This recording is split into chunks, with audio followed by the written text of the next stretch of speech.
여러분, 물이 영어로 뭔지 아십니까? 워터라고 하죠. 근데 우리나라는 좀 다른 단어를 씁니다. 물의 영어로 그림을 보시면 알 거예요. 한번 띄워주실래요? 네, 물은 뭡니까? 네, 셀프입니다. 네, 물은 우리나라엔 다른 단어를 씁니다. 알아서 떠다 먹으라는 거죠. 자, 아시다시피 셀프는 자율적인 행동을 촉구하는 겁니다. 알아서 하라는 거죠. 능동적으로 하라는 거죠. 오늘 설교 제목을 제가 성도의 제사는 셀프입니다 라고 정했습니다. 그러니까 예배는 뭐라는 거죠? 셀프입니다. 예배는 누가 시켜서 하는 것이 아니고 내가 자율적으로 드리는 것이죠.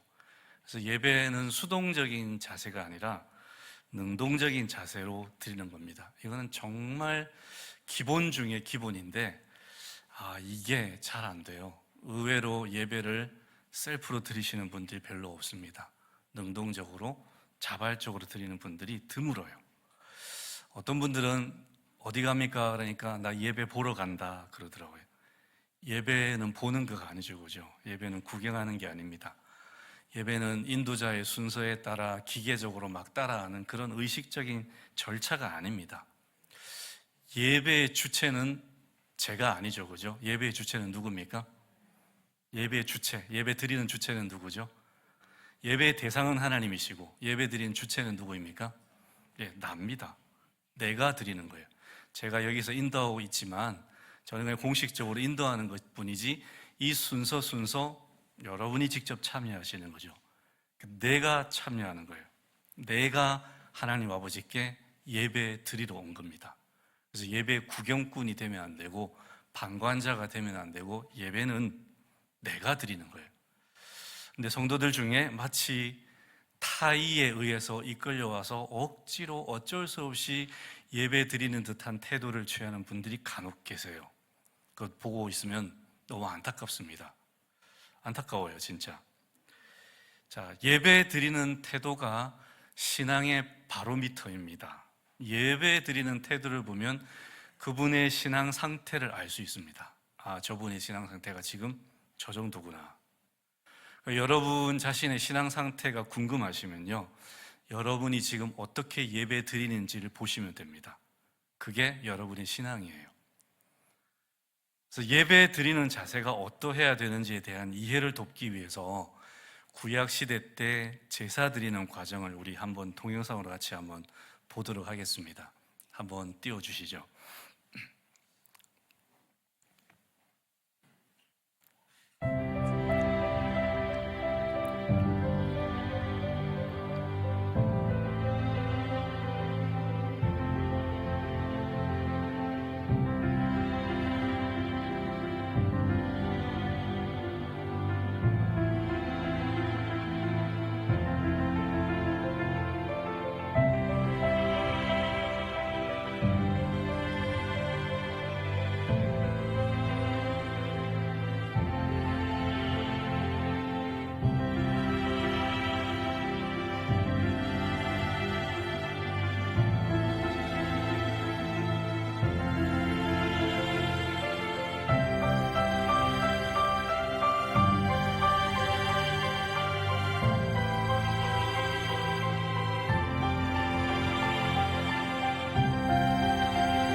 네, 보셨다시피 동물 제사는 제사 드리러 가는 사람이 직접 동물을 데리고 가서 제단 앞에서 안수합니다. 그 동물의 머리에 손을 얹고 안수해서 뭐 할까요? 자기 죄를 뒤집어 씌우는 거죠.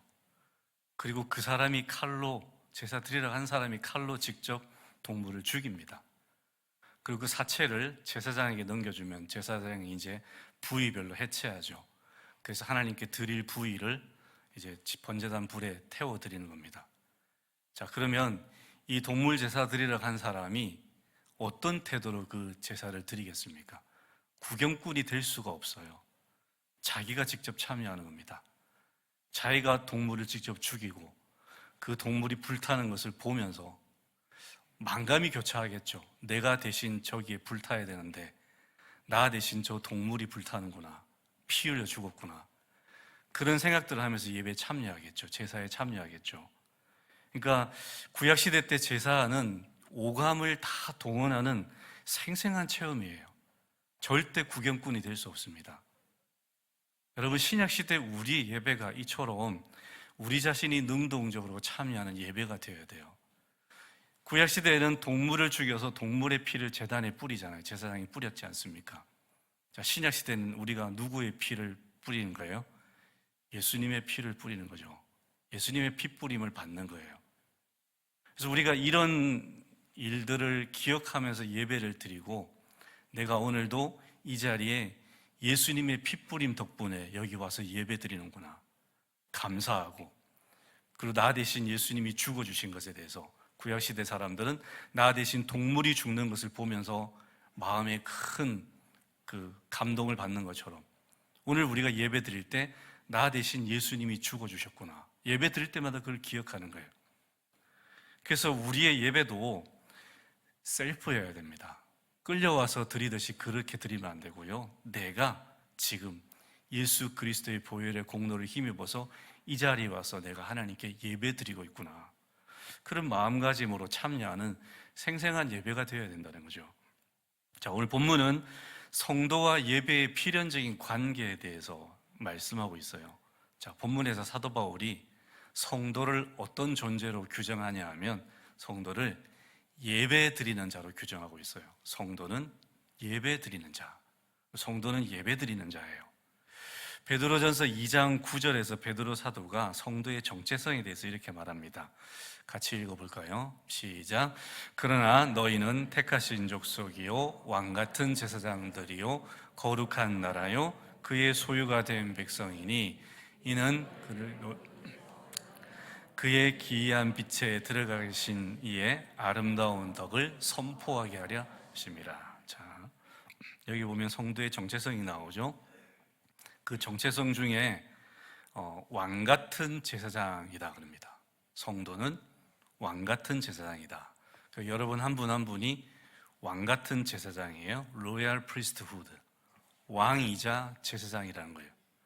왕의 권위, 왕의 영광도 가지고 있고 제사장으로서의 직책도 가지고 있는 굉장히 고귀한 존재예요. 여러분, 고대 시대에 제사장은 아무나 할 수 없습니다. 그 왕 바로 밑에 제사장이에요. 그 제사장이 하는 일이 뭐냐면 신의 신탁을 받아서 왕에게 알려주는 거예요. 그 왕이 제사장 없이는 정무를 보지 못합니다. 전쟁도 못 치러요. 전쟁 치르기 전에 정무 보기 전에 신의 뜻을 먼저 알아야 되기 때문에 거의 제사장이 왕하고 같은 급이에요. 굉장히 제일 높은 계급이에요. 우리가 지금 왕 같은 제사장이 되었다는 것은 엄청나게 높은 신분의 사람이 되었다는 거예요. 영적으로. 여러분 한 분 한 분이 그렇습니다. 그래서 이 사실을 알아야 돼요. 내가 왕 같은 제사장이구나. 하나님의 나라에서는 내가 정말 최고의 신분에 있는 사람이구나. 이걸 먼저 알아야 되고, 자, 구약시대 제사장이 하는 일이 동물 제사를 드렸잖아요. 그 동물 제사의 주된 목적은 속죄입니다. 그래서 제사장이 하나님과 백성들 사이에 동물 제사를 통해서 화목한 관계를 회복시키는 거죠. 동물 제사의 목적이 관계 회복이잖아요. 하나님과의 관계 회복. 근데 신약 시대에 들어와서는 예수님께서 자기 몸을 통해서 속죄 제물로 드리고 하나님과 우리 사이의 관계를 단번에 영구히 회복시켰어요. 그래서 우리와 하나님과 화목하게 되었잖아요. 누가 속죄 제물로 드려진 거예요? 예수님이 드려졌죠. 자, 그러면 동물 제사가 더 이상 필요할까요? 필요 없을까요? 필요 없게 된 거죠. 동물을 대신해서 예수님이 자기 몸을 드리신 거예요. 속죄 제물로. 그래서 영원히 딱 한 번 제사 드려서 하나님과 우리 사이의 관계를 완전히 회복시키셨어요. 그래서 우리는 더 이상 동물 제사를 드릴 필요가 없어요. 그러면 시작 시대의 성도는 제사를 드리지 않아도 되느냐? 아니라는 거예요. 오늘 본문에서 사도 바울이 신약의 성도도 제사를 드려야 된다 그러잖아요. 우리가 왕 같은 제사장인데, 그러면 우리가 드리는 제사는 뭐냐? 동물 제사는 드릴 필요 없고, 이제 우리가 드리는 제사는 속죄의 제사가 아니라 순종의 제사, 헌신의 제사예요. 그래서 이 제사를 드려야 되는데, 이 제사를 드릴 때 바치는 제물이 뭘까요? 그래요, 나를 드리는 거예요. 구약시대에는 동물을 갖다 바쳤잖아요. 이제 그 속죄 제사는 더 이상 필요 없고 예수님이 드렸으니까 이제 우리는 왕같은 제사장으로 새로운 제사를 드려야 되는데, 그 제사는 순종의 제사, 헌신의 제사인데, 그때 드리는 제물이 누구라고요? 나를 드려야 돼요. 나를 드리라 그래요. 나를. 구약시대는 동물을 죽여서 드리지만 우리는 죽여서 드릴 수 없으니까 산채로, living sacrifice예요. 그래서 산채로 살아있는 제물로 하나님께 나를 드려서 제사를 드리는데, 그게 무슨 제사냐? 순종의 제사, 헌신의 제사라는 거예요. 이게 우리가 드려야 될 제사예요. 그래서 우리는 여전히 하나님께 제사를 드려야 되는 제사장인데, 이 제사는 감사, 순종, 헌신하기 위해서 나를 드리는 제사예요. 그래서 사도 바울이 이 제사를 너희가 드릴 무슨 예배라고요?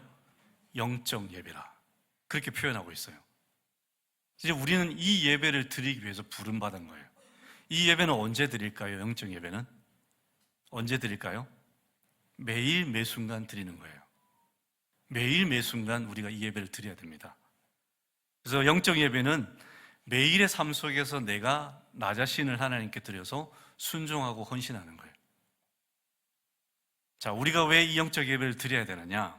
사도 바울이 그 이유를 본문 1절에서 밝히고 있어요. 본문 1절 서두에 보면 접속사가 하나 등장합니다. 어떤 접속사죠? 그러므로라는 접속사가 등장해요. 자, 그러므로가 뭐냐 하면 앞의 내용과 뒤의 내용을 인과관계로 엮고 있는 거예요. 이러이러하니까 그러므로 이러이러해야 된다, 그런 뜻이죠. 그래서 그러므로 너희가 너희 몸을 하나님이 기뻐하시는 거룩한 산 제물로 드리라. 이것이 너희의 드릴 영적 예배다.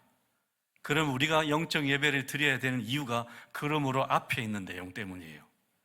그러므로 앞에 있는 내용이 로마서 1장부터 11장까지 내용인데, 그 내용을 요약하면 이렇습니다. 우리는 원래 죄 때문에 어디에 이르지 못해요? 하나님의 영광에 이르지 못한다 되어 있어요. 우리는 하나님께 갈 수가 없어요. 구원받지 못한다는 거죠. 죄 때문에 원래 우리는 죽어서 영원히 멸망당할 수밖에 없는, 영원한 형벌을 당할 수밖에 없는 구제불능의 비극적 처지에 놓인 존재였는데, 하나님께서 우리를 불쌍히 여기셔서 우리 대신 누구를 죽이셨죠? 외아들 예수님을 죽이시고, 그분으로 하여금 우리 죄값을 치르게 하셨어요. 속죄제물로 죄값 치르게 하시고, 이제 우리가 그 사실을 믿기만 하면 하나님께서 우리에게 값없이 죄사함과 구원과 영생을 주시고, 사탄의 노예였던 우리를 자유인으로 만들어주시고, 하나님의 자녀와 성도, 그리고 하나님의 소유로 삼아주셨다는 거예요. 이게 앞에 나오는 내용이에요. 우리가 이렇게 엄청난 은혜와 자비를 받았다는 거예요. 그래서 그러므로가 나오는 거예요. 그러므로 여러분이 이토록 하나님으로부터 큰 은혜와 자비, 평생 갚을 수 없는 그런 은혜를 받았으니, 그러므로 거기에 근거해서 내가 여러분에게 권면하겠습니다. 이제 여러분이 여러분의 몸을 거룩한 제물로 하나님께 드려서 매일 여러분의 삶 속에서 순종과 헌신의 예배를 드리십시오. 이것이 여러분이 드려야 될 영적 예배입니다. 이렇게 되는 거예요. 그래서 이 그러므로 때문에 우리가 영적 예배를 드려야 되는 거예요. 그러므로가 내포하고 있는 그 은혜의 복음 때문에, 하나님이 내게 얼마나 무한한 은혜를 베푸셨고 얼마나 큰 자비를 베푸셨고 하나님이 나를 얼마나 사랑하시고 계시기 때문에, 내가 그걸 알기 때문에, 그러므로 이제 내가 기꺼이 내 자신을 하나님께 산 제물로 드려서 이제 헌신과 순종의 제사를 드리겠다, 이렇게 연결되는 거예요. 자, 그렇다면 이제 반대로 이런 예배를 드리지 않는 성도, 자발적으로 능동적으로 이런 예배를 드리지 않는 성도는 어떻다는 거예요? 뭘 모른다는 거예요? 그러므로 앞의 내용을 모른다는 거예요. 그러므로 앞의 내용에 대한 정확한 인식이 없고 확신이 없고 깨달음이 없고 체험이 없기 때문에 이런 예배를 안 드리는 거예요. 이렇게 연결되게 되어 있어요. 그래서 예배를 자발적으로 드리지 않는 성도, 매일의 삶 속에서 헌신의 제사, 순종의 제사를 드리지 않는 성도는 어떤 성도냐? 그러므로 앞의 내용을 모르는 것, 즉 은혜가 뭔지 모르고 구원이 뭔지 모르고 더 나아가서 하나님이 어떤 분이신지 모른다는 거예요. 하나님과 자신이 인격적으로 연결이 되어 있지 않아요. 하나님은 하나님이고 나는 나야. 그냥 이 시간 와서 그냥 한 시간 때워주는 거예요. 그렇게 신앙생활, 그렇게 예배를 드리는 성도는 은혜를 모른다는 거예요. 그래서 예배를 못 드리는 거예요. 그래서 예배 드릴 줄 모르는 거예요. 복음을 알고 은혜를 알고 하나님이 어떤 분이신지를 아는 성도가 어떻게 예배를 드리지 않을 수 있습니까? 당연히 예배 드리게 되어 있어요. 결코 예배 드리지 않을 수가 없어요. 하나님이 어떤 분이신지 아는데, 그분이 내게 베풀으신 그 은혜가 어떤지 아는데, 그걸 아는 성도는요, 그러니까 그러므로를 아는 성도는요, 반드시 예배 드리게 되어 있어요. 그래서 예배 드리는 태도가 신앙의 척도가 되는 거예요. 내가 하나님 앞에 지금 어떻게 예배 드리는지를 보면 내 신앙이 어떤지를 알 수가 있어요. 내 신앙이 정말 그러므로라는 내용을 알고 있는지 아니면 그거 전혀 모르는지, 그거는 내가 지금 예배 드리는 태도를 보면 알 수 있다는 거예요. 어떻습니까? 여러분은 이 그러므로에 내포된 그 내용을 다 알고 계십니까? 그래서 하나님 앞에 정말 자발적으로 능동적으로 기꺼이 하나님 앞에 즐거움으로 예배 드리고 계십니까? 예배 드림이 여러분에게 기쁨이 되십니까? 그 무엇과도 그 누구와도 바꿀 수 없는 시간이 되고 계십니까? 안 그렇다면 여러분이 그러므로를 모르는 거예요. 이렇게 연결되어 있어요. 그래서 우리는 먼저 이 그러므로를 알아야 됩니다. 하나님이 내게 베푸신 은혜, 그 놀라운 구원의 은혜, 그 무한하신 은총, 그 크신 자비하심, 내가 골백 번 죽었다 다시 살아나도 갚을 수 없는 그 은혜, 하나님의 그 사랑, 그걸 알아야 된다는 거예요. 그걸 아는 성도가 예배 드릴 수 있습니다. 여러분, 우리가 그걸 알고 그렇게 예배 드리는 성도가 되기를 바랍니다. 그게 진짜 예배자예요. 자, 성도가 예배 드려야 되는 예배가 두 가지가 있습니다. 먼저는 예식으로서의 예배예요. 지금 우리가 드리는 이 예배가 예식의 예배예요. 그러니까 정확한 규격을 맞춰서 순서에 맞춰서 공식적으로 이렇게 예배를 드리는 거예요. 예식처럼. 자, 이 예배도 굉장히 중요합니다. 이 예배를 통해서 여러분이 누구를 만나게 됩니까? 하나님을 만나게 됩니다. 이 예배를 통해서 여러분이 하나님의 음성을 듣게 됩니다. 나에게 주시는 하나님의 음성을 듣게 돼요. 메시지를 듣게 돼요. 그러니까 이 예배에 와서 여러분이 해야 될 일은 정말 영과 진리로 예배드리면서 하나님 만나기를 갈망해야 됩니다. 하나님, 나 만나 주십시오. 나에게 말씀하여 주십시오. 하나님 살아계시다면서요. 하나님 지금도 살아계시다면서요. 그러니 저 만나 주십시오. 저에게 주신 말씀을 제게 주십시오. 이런 갈망함과 소망을 가지고 이 예배에 오셔야 돼요.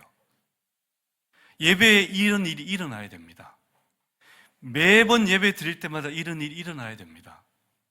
그러지 않으면 우리 예배는 실패하는 거예요. 형식적인 예배, 진짜 껍데기밖에 남지 않은 의식으로 끝나게 돼요.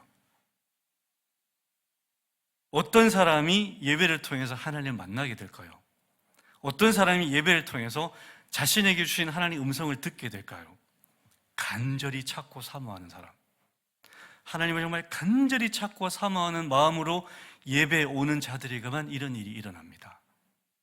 예레미야서 29장 13절에 이런 말씀이 있어요. 너희가 온 마음으로 나를 구하면, 어떻게 구하면요? 온 마음으로, 내 마음 전체를 다 들여서 하나님을 구할 때, 예배 시간에 딴 생각하지 말고 휴대폰 보지 않고 걱정하지 않고 다른 일 생각하지 않고 내가 온 마음을 들여서 하나님을 구할 때, seek할 때, 그분의 얼굴을 구할 때 너희가 나를 찾을 것이요 나를 만나리라고 되어 있어요. 그러면 나는 왜 하나님을 못 만날까요? 왜 하나님을 찾지 못할까요? 왜 예배 시간에 아무 일도 나에게 일어나지 않을까요? 이것 때문이에요. 온 마음으로 찾지 않아요. 간절히 찾지 않아요. 하나님 만나지 않으면 안 됩니다. 하나님, 저 하나님 없이는 안 됩니다. 이 예배 시간에 하나님 음성 듣지 않으면 안 됩니다. 하나님, 저는 그러면 못 삽니다. 이런 마음이 없는 거예요. 그런 분들은 이 예배 시간에 하나님 만나지 못합니다. 하나님 음성 들을 수 없어요.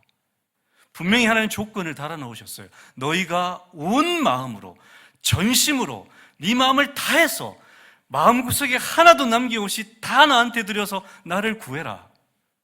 그럼 나를 찾게 될 것이고 나를 만나게 될 것이다. 여러분, 여기서 하나님을 찾게 되고 하나님을 만나게 되면 어떻게 될까요? 인생이 바뀝니다. 삶이 바뀌어요. 완전히 바뀝니다. 예배를 통해서 이런 일을 체험하는 성도에게는요, 예배 시간이 자기 인생의 가장 귀한 시간이에요. 가장 설레는 시간이에요. 가장 복된 시간이고 가장 경이로운 시간이고 가장 기쁜 시간, 예배 드리고 싶어서 미쳐요. 그런 경험 해보신 적 있습니까? 예배 드리고 싶어서 미치고, 왜 일주일에 예배는 3번밖에 안 드리지? 이런 마음 드신 적 있습니까? 여러분, 예배 정말 설레이십니까? 정말 예배 드리고 싶어서 정말 어쩔 바를 몰라서 예배 꼭 드렸으면 좋겠다. 이런 일을 체험하는 성도는 예배 시간이 그렇게 됩니다. 그렇게 되게 되어 있어요. 어떻게 그 예배를 통해서 나를 만나주신 하나님을 체험하고 내게 주신 하나님의 메시지를 듣게 되는데 어떻게 예배가 설레지 않겠어요? 어떻게 예배가 경이롭지 않겠어요? 내 눈에 보이지 않는 하나님이 예배 시간 나를 만나주신데 그분이 살아계신가를 이 자리에서 확인하게 되는데 어떻게 그 예배 시간이 시시한 시간이 되겠어요? 절대 그렇게 되지 않아요. 예배 시간에 이 일을 체험하는 분들은요, 삶이 바뀌고 인생이 바뀌어요. 완전히 달라집니다. 그분은 세상 사람들하고 다른 차원의 삶을 살아요. 그러지 않겠습니까, 여러분? 신을 만나는 사람인데요, 신과 동행하는 사람인데요, 신에게 붙들린 삶을 살았는데 그 삶이 어떻게 안 바뀌겠어요? 절대 시시한 인생을 살 수가 없어요. 날마다 경이롭습니다. 날마다 가슴이 벅차요. 내가 하나님과 동행하고 있구나. 하나님, 내 인생이 함께 하시구나. 그렇게 될 수밖에 없어요. 근데 예배가 그렇게 되려면 내가 어떻게 예배 드려야 되나? 전심으로요. 온 마음으로, 갈망하는 심령으로 예배 참석해야 됩니다. 하나님, 저 오늘 하나님 안 만나면 안 됩니다. 하나님, 저 오늘 하나님 음성 못 들으면 안 됩니다. 어떻게 살라고요? 제가 살 능력이 하나님께 있는데, 제가 살 수 있는 힘이 하나님께 있는데, 하나님 만나야 제가 힘을 공급받고 새 힘 능력 받는데 어떤 힘으로 제가 이 세상을 살아갈 수 있습니까? 하나님, 저 살려주세요. 저 도와주세요. 저 하나님 만나야 됩니다. 이런 마인드, 이런 태도로 예배 참석하시기 바랍니다. 그분이 하나님 만납니다. 하나님 만나면 짜릿합니다. 정말 상상을 초월합니다. 그 기쁨은 말로 표현할 수 없어요. 예배는 이렇게 정말 간절한 마음으로 참여해야 하나님을 만날 수 있고요, 하나님 꼭 만나야 됩니다. 내게 주신 하나님의 메시지를 매 예배 시간마다 들어야 됩니다. 오늘도 하나님 내게 말씀하시는구나. 눈물이 그냥 흘러요. 너무 감동스럽고 그 말씀 한마디 한마디가 내 폐부에 그냥 와서 꽂혀요. 그리고 그 말씀으로 일주일에 살아요. 묵상하고 그 말씀이 내게 능력이 돼요. 힘이 돼요. 나에게 검이 돼요. 예배는 그렇게 돼야 됩니다. 자, 그 다음에 예배는 영적인 치유의 시간이에요. 우리는 한 주간 세상 속에서 영적 전쟁을 치르다 옵니다. 상처 있고 힘들고 지쳐서 주일에 예배 자리에 와요. 근데 예배 자리에 와서 어떻게 되느냐? 하나님 만나서 치유를 받는 거예요. 회복되는 거예요. 그래서 영과 육이 치유되는 거예요. 그리고 새 힘과 새 능력을 공급받아서 다시 영적 전쟁터로 가는 겁니다. 여기가 보급받는 장소예요. 여호수아서 10장에 보면 똑같은 표현이 나오는 두 구절이 있어요. 10장이 굉장히 긴데 15절과 43절에 똑같은 표현이 나와요. 여호수아가 온 이스라엘과 더불어 길갈 진영으로 돌아왔더라. 이게 중간에 들어가 있어요. 15절에 들어가 있고 43절에 들어가 있고. 길갈은 어떤 곳이냐면 여호수아가 가나안 정복 전쟁을 하기 위해서 캠프로, 본부로 삼은 장소가 길갈이에요. 그래서 여호수아와 이스라엘 백성이 대규모 전투를 벌이고 나면 반드시 그 다음에 길갈로 돌아옵니다. 왜 돌아올까요? 여기 와서 부상병은 치유받고 그 다음에 먹을 거 먹고 영육으로 재충전하는 거예요. 그리고 길갈에서 예배드리면서 하나님이 이 전쟁에 함께 하시구나 확신을 얻게 되고 능력을 공급받고 그리고 재충전을 한 다음에 또 전쟁터 나가는 거예요. 그러니까 15절에 나오는데 15절 앞에 전투를 벌였어요. 그리고 길갈로 돌아와서 재정비를 합니다. 그리고 또 나가서 전투해요. 그리고 43절에 또 길갈로 돌아옵니다. 또 재정비해요. 그리고 그 다음 장에 또 전쟁 벌여요. 우리의 길갈이 이 예배 자리입니다. 여기가 길갈이에요. 우리에게 영적으로. 여기에 돌아와야 되는 거예요. 여기 와서 회복돼야 되는 거예요. 스페인에는 투 경기가 열립니다. 근데 이제 투에 이제 소가 투입되죠, 그죠? 그 소가 이제 경기장 안에 들어서면 소가 제일 먼저 하는 게 있어요. 소가 그 경기장 안에서 어느 한 곳을 자기가 정합니다. 소가 스스로 정해요. 그 소가 정한 곳을 스페인어로 케렌시아라 그래요. 케렌시아라는 곳을 자기가 정해요. 여기가 뭐 하는 데냐 하면 소가 싸우다가 힘들 때 지칠 때 그곳으로 갑니다. 그리고 거기서 쉬어요. 다시 이렇게 재충전해요. 케렌시아가 그 소에게 피난처예요. 안식처예요. 그 소에게 케렌시아가 있고 없고가 승패에 결정적인 영향을 끼칩니다. 그 투구장에 들어간 소가 자기만의 케렌시아를 정한 소는요, 경기를 두려워하지 않는데요. 왜? 거기가 가면 나이가 쉴 수 있고 안식할 수 있다는 걸 알기 때문에. 자, 그러면 이제 투우사의 입장에서 어떻게 해야 될까요? 투우사의 입장에서는 소가 어디를 케렌시아로 정했는지를 파악해야 된답니다. 파악하고 소가 그곳에 가지 못하도록 막아야 돼요. 그러면 그 경기에 이기는 거예요. 여러분, 우리가 마찬가지예요. 그리스도인에게 케렌시아가 어디죠? 여기예요. 여기가 케렌시아예요. 여기가 여러분에게 케렌시아가 돼요. 여기가 여러분에게 안식처가 되어야 돼요.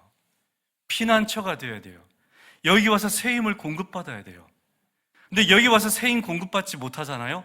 그러면 부상 입은 채, 만신창이 된 채 그대로 또 들어가요. 어떻게 싸웁니까? 일주일 동안 우리가 만신창이가 된 채, 부상 입은 채 여기 와서 이 케렌시아에서 내가 하나님을 만나고 하나님 음성 듣고 은혜 받아서 회복되어야 돼요. 다시 영적인 검을 갈아야 돼요. 하나님 신 빵을 먹어야 돼요. 그리고 완전히 재충전해서 이 성전문을 나가서 또다시 6일 동안 가서 싸우는 거예요. 그런데 여기 와서 회복되지 않으면 어떻게 됩니까? 더 악화되죠. 만신창이가 된 채 나가면 더 만신창이가 들어오고. 여러분, 왜 우리 신앙이 계속 무기력할까요? 왜 우리 신앙이 계속 무능력할까요? 왜 우리 신앙이 엉망진창일까요? 여러분이 이곳을 케렌시아로 안 삼아서 그래요. 여기 와서 하나님 만날 생각을 안 해서 그래요. 전혀 기대하지 않아서 그래요. 하나님이 내게 주신 음성이 무엇인지 전혀 들을 생각도 안 해서 그런 겁니다. 여기서 회복되지 않으면 우리는 영원히 폐잔병으로 살아요. 구원은 받겠죠. 그런 일상의 삶은요, 비그리스도인과 전혀 차이 없는 똑같은 무기력한 인생. 세상을 감당하지 못해서 우리는 세상이 감당치 못하는 자가 되는데 오히려 세상을 감당하지 못하는 자가 세상으로부터 비아냥 듣고 욕먹고 우스갯소리가 듣고 그렇게 사는 거예요. 왜요? 여기를 케렌시아로 삼지 않으면. 여기는 우리가 반드시 한 번은 와야 되고 일주일에 한 번은 꼭 와야 되고 여기서 해야 될 일은 나의 하나님을 만나야 됩니다. 나의 하나님을 뵈야 됩니다. 그분의 메시지를 들어야 돼요. 그분의 격려를 들어야 돼요. 그분의 전략을 들어야 돼요. 그래서 회복되고 내가 또 이렇게 싸워야 되는구나 깨닫고 새 힘과 새 능력 받아서 나가야 돼요. 그래야 싸울 수 있어요. 여러분, 이 자리가 여러분이 진짜 케렌시아가 되기를 바랍니다. 여기서 하나님 뵙게 되기를 바랍니다. 그냥 돌아가지 마세요. 제발 간절히 부탁드립니다. 그냥 돌아가지 마세요. 1시간 때우다 가지 마세요. 그럴 바에 차라리 교회 나오지 마시고 그냥 저기 가세요. 노래방 가세요. 훨씬 회복됩니다. 그래서 가라는 말씀이 아니고 그렇다는 겁니다. 영화 가는 게 아니고 훨씬 회복돼요. 여기 와서 우리가 정말로 나의 하나님을 만나고 그분의 음성을 듣고 회복돼야 됩니다. 치유받아야 돼요. 능력 공급받아야 돼요. 그러니까 여러분, 우리가 여기서 예배를 대충 드려서 되겠습니까? 나를 망하게 하는 길이에요. 나를 계속 폐잔병으로 만드는 길이에요. 나를 끝없이 추락시키는 방법이에요. 예배 대충 드리는 거. 절대 예배 대충 드리시면 안 됩니다. 내 인생의 사활을 걸고 예배 드려야 돼요. 여기에 내 인생이 걸려 있구나. 내 삶이 걸려 있구나. 내 신앙의 건강이 걸려 있구나. 담대함이 여기에 있구나. 평안함이 여기 있구나. 능력이 여기 있구나. 나 여기에서 이거 공급받아 가야 돼. 절박한 심령으로, 절실한 마음으로 예배 드리셔야 됩니다. 그리고 회복돼야 됩니다. 그러기 위해서 일주일 동안 해야 될 일이 뭡니까? 주여,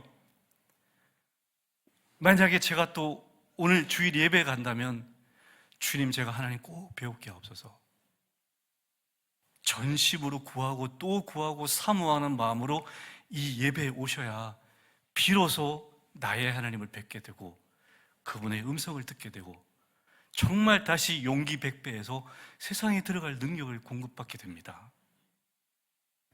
그러니까 대충 드리면 안 됩니다. 마지못해 드리면 안 됩니다. 셀프로 드리셔야 돼요. 타의가 아니라 자의로 내가 능동적으로 드려야 돼요. 자, 우리가 먼저 예배 드려야 되는 이 예식의 예배 정말 중요합니다. 자, 그 다음에 드려야 되는 예배가 일상의 예배예요. 영적 예배. 오늘 본문이 강조하는 예배가 바로 이 일상의 예배예요. 날마다 우리 몸을 거룩한 산제물로 하나님께 드려서 하나님의 뜻을 이루어 드리는 도구와 그릇이 되는 것. 그래서 날마다 이 기도를 드리는 아침마다 일어나서 하나님, 오늘 저를 드리겠습니다. 제 몸을 드리겠습니다. 제 손과 발을, 입술을 드리겠습니다. 오늘 제 시간과 에너지와 모든 걸 드리겠습니다. 하나님, 저를 마음껏 사용하옵소서. 저를 통해서 오늘 제 뜻이 아니라 하나님의 뜻이 이루어지게 하옵소서. 이 기도가 어디 나오죠? 어디 나오죠? 주기도문에 나오죠. 그 기도가 그 기도예요. 하나님의 뜻이 하늘에서 이루어진 것 같이 어디에서 이루어지게 해달라고? 그럼 땅에서 누가 이루는 거예요? 내가 이루는 거예요. 하나님, 땅에서도 이루어지게 하옵소서. 대신 그 이루어지는 일이 저를 통하여서 이루어지게 하옵소서. 오늘 저를 드립니다. 그게 주기도문이에요. 하나님의 뜻은 무엇입니까? 우리가 하나님의 뜻을 막 금식 기도하고 막 성경 막 뒤집다 쳐다봐야 알 수 있습니까? 아니, 여러분 다 알고 계세요. 하나님의 뜻. 자, 하나님이 제일 잘 아시는 거 항상 뭐하라? 쉬지 말고 뭐하라? 범사에 뭐하라? 이것이 너희를 향한 하나님의 뭐니라? 아시잖아요. 아시잖아요. 이렇게 사시면 돼요. 이게 하나님의 뜻이에요. 하나님의 뜻은 우리가 거룩하게 사는 거예요. 사랑하는 거예요. 선행 행하는 거예요. 모르십니까? 다 아시잖아요. 무엇을 먹든지 무엇을 마시든지 누구를 위해 하라? 하나님의 영광 아시잖아요. 그게 하나님 뜻이에요. 전적으로 순종하고 복음을 위해서 대가를 치르는 것, 이게 하나님의 뜻이에요. 그리고 말세가 다가왔는데 늘 어떻게 해서? 깨어서 뭐하라? 기도하라. 하나님의 뜻이에요. 아시잖아요. 다 아세요. 멀리 있지 않아요. 무슨 신비한 비밀이 아니에요. 하나님의 뜻은 이미 우리에게 다 계시되어 있어요. 그 뜻을 행하는 거예요. 삶 속에서 나를 들여서. 이 일상의 예배도 예식의 예배만큼 중요합니다. 아니, 오히려 예식의 예배보다 훨씬 더 비중이 커요. 여러분, 우리가 주일에 딱 한 번 예식의 예배 드리잖아요. 뭐 부지런하신 분들은 수요 예배도 오시고 금요 예배도 오시지만, 새벽 예배도 오시지만, 어쨌든 공식적으로 주일에 한 번 예배 드리는데, 이게 예식의 예배인데 일상의 예배는 언제 드리죠? 매일 드리잖아요. 매일 24시간 잠잘 때 빼고 다 일상의 예배잖아요. 그러니까 우리가 드린 예식의 예배보다 일상의 예배가 훨씬 비중이 커요. 근데 이 예배 제쳐놓고 그냥 여기 와서 예식의 예배 1시간 드리는 걸로 퉁치시는 분들이 있어요. 이걸로 끝났다고 생각하는 분들이 있어요. 내 의무 다 했다고 생각하는 분들이 있어요. 어떻게 하시려고 그러신지 모르겠어요. 삶이 다 무너집니다. 일상의 예배가 훨씬 더 비중이 큽니다. 하나님은 예식의 예배도 보시지만 동시에 우리 일상의 예배를 받기를 더 원하세요. 네가 매일 너를 나한테 주면 안 되겠니? 너의 몸을 너 마음대로 쓰지 말고, 네 욕심을 위해 쓰지 말고, 네 쾌락을 위해 쓰지 말고 나에게도 좀 주면 안 되겠니? 나 너가 쓰고 싶은데, 일주일 동안 너를 통해서 내 뜻을 이루고 싶은데 좀 주면 안 되겠니? 이 하나님의 음성입니다. 그래서 우리가 이 음성을 들으면 네, 하나님 쓰십시오 라고 드리는 것, 이 일상의 예배인데 이게 훨씬 더 많잖아요, 시간이. 정리하겠습니다. 먼저는 예식의 예배를 잘 드리셔서 이 예배 가운데 살아계신 나의 하나님을 만나고 그분으로부터 큰 위로와 치유와 능력을 공급받아야 됩니다. 여러분의 예배가 그렇게 되시길 간절히 바랍니다. 여러분 사모하시기 바랍니다. 사모하십시오. 기대하십시오. 그냥 나오지 마시고요. 제발 사모하십시오. 안타까워요. 제가 여러분 앞에서 예배 인도하면 여러분 예배 드리는 모습이 저는 보이잖아요. 어떤 분들은 진짜 정말 진지하게 드리고 예배를 통해서 큰 힘을 얻는데 그냥 왔다가 돌아가시는 분들도 많습니다. 솔직히 너무 안타까워요. 저렇게 돌아가면 한 주간 어떻게 사시려고 저러지? 저렇게 돌아가면 진짜 힘드실 텐데. 안타까움이 있습니다. 예배 잘 드리셔야 됩니다. 이게 내 인생이 걸려 있어요. 내 삶이 걸려 있습니다. 여러분, 여러분의 인생을 사랑하신다면 제일 먼저 하셔야 될 게 예배 잘 드리는 겁니다. 여기 목숨 걸고 드리셔야 돼요. 사활을 걸고 드리셔야 돼요. 여기서 무조건 나는 하나님 만나야 되고 하나님 은혜 받아야 돼요. 그 다음에 그 은혜를 받으면 어떻게 되느냐? 일상의 예배는 저절로 드려집니다. 왜냐? 은혜 받으면 도전이 생기거든요. 은혜 받으면 힘이 생기거든요. 에너지가 생기고 열정이 생기거든요. 이사야 선지자가 이사야 6장에 보면 갑자기 천상의 예배 자리에 불려가요. 하늘에서 예배 드리는 그 예배 자리에 이사야 선지자가 불려가요. 그 예배를 목격해요. 체험해요. 너무 감동받고 너무 큰 은혜 받아요. 근데 그 예배 딱 보고 나서 하나님이 이렇게 말씀하세요. 누가 우리를 위하여 갈고? 자, 이사야 선지자가 뭐라고 대답했어요? 주여 김집사를 보내소서, 이권사를 보내소서. 주여 누구를 보내서? 왜 나를 보내라 그래요? 열정이 생기는 거예요. 예배를 통해서 하나님 뵙고 나니까 열망이 생기는 거예요. 저 하나님 위해서 내 인생 다 드리겠다. 근데 저분을 위해서 내 인생을 다 드리겠다. 저분을 위해서라도 나 뭐든지 할 수 있다. 도전이 생기고 열망이 생기는 거예요. 여러분, 예식의 예배를 잘 드리면요, 그분의 심령 속에 열망이 생깁니다. 하나님을 진짜 기쁘시게 해드리신 마음이 끌어올라요. 그렇게 되게 돼 있어요. 그래서 예식의 예배를 잘 드리면 일상 예배로 이어집니다. 저절로 하나님께 일주일 동안 헌신하게 되고 순전하게, 물론 완벽하지 못하죠. 넘어질 수 있죠. 또 지칠 수 있죠. 상처받을 수 있죠. 그러나 방향성은 정해져요.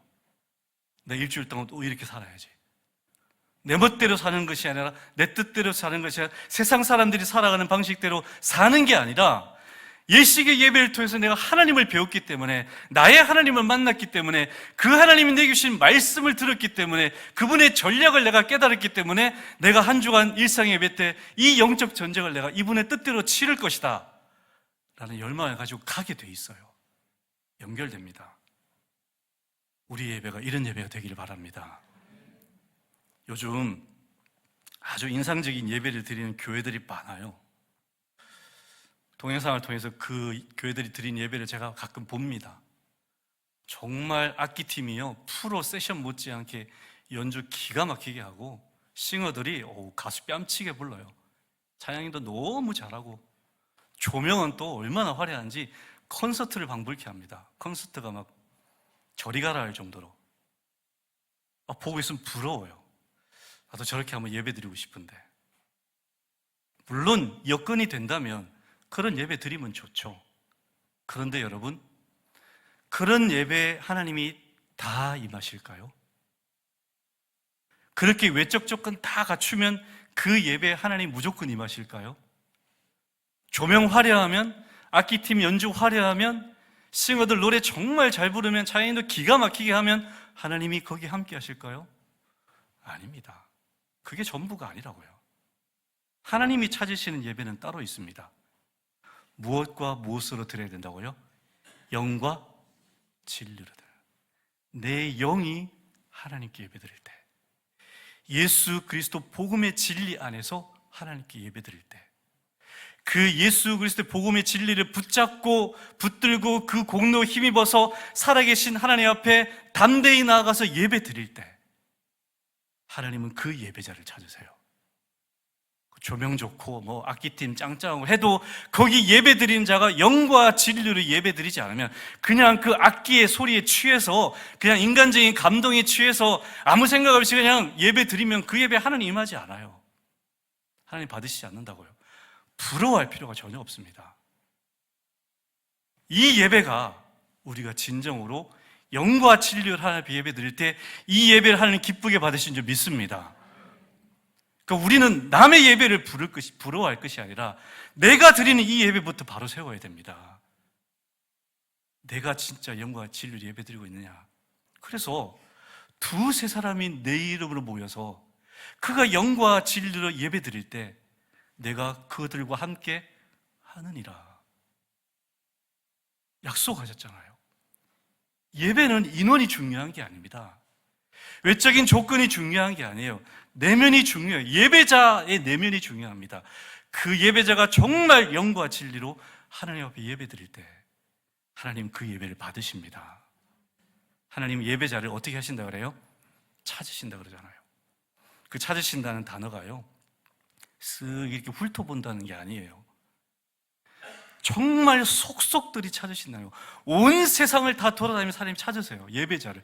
왜 찾으실까요? 예배자가 드무니까. 그렇게 예배자가 찾기 힘드니까. 그래서 찾으시잖아요. 샅샅이 찾으시잖아요. 한 사람이라도 찾을까 봐. 제가 이 설교를 준비하면서 어제 갑자기 그런 마음이 들었습니다. 이 마음이 하나님이 주신 마음인지 제가 그냥 소원하는 건지는 모르겠어요. 그런 마음이 들었어요. 하나님,